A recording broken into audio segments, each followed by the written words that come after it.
அனைவருக்கும் வணக்கம். என் பெயர் ராமித்ரன். நான் 5ஆம் வகுப்பு படிக்கின்றேன். நான் எடுத்துக்கொண்ட தலைப்பு படிக்காத மேதை காமராஜர் அவர்கள்தான்.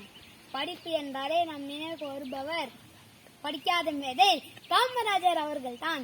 படிக்காத தன்னாலே மக்களுக்கு இவ்வளவு நல்ல விஷயங்கள் செய்யும் போது படித்த பிள்ளைகளால் நாம் எவ்வளவு நல்ல செயல்கள் செய்ய முடியும் என யோசித்து கல்வி என்னும் ஆயத்தை கையில் எடுத்தவர் நம் விருதுநகர் வித்து.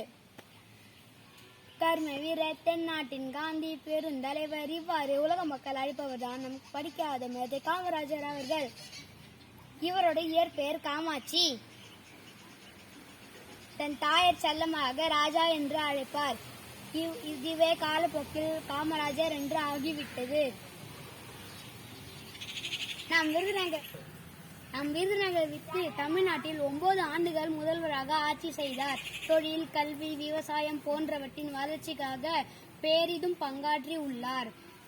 1976ஆம் ஆண்டு காமராஜர் பாரத் ரத்னா விருதையும் பெற்றார். அவரது முதல் பணியாக ராஜாஜி கொண்டு வந்த குலக்கல்வி திட்டத்தினை கைவிட்டு அவரால் மூடப்பட்ட 6000 பள்ளிகளை திறந்தார்.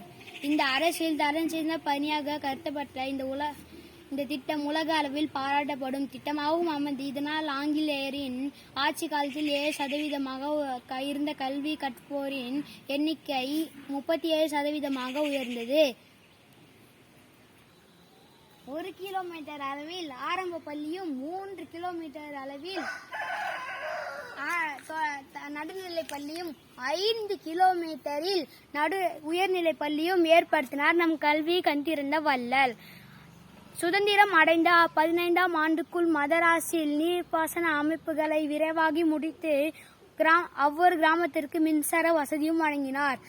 1975ஆம் ஆண்டு அக்டோபர் 2ஆம் தேதி அவரது 72வது வயதில் இயற்கை எழுதினார். நன்றி.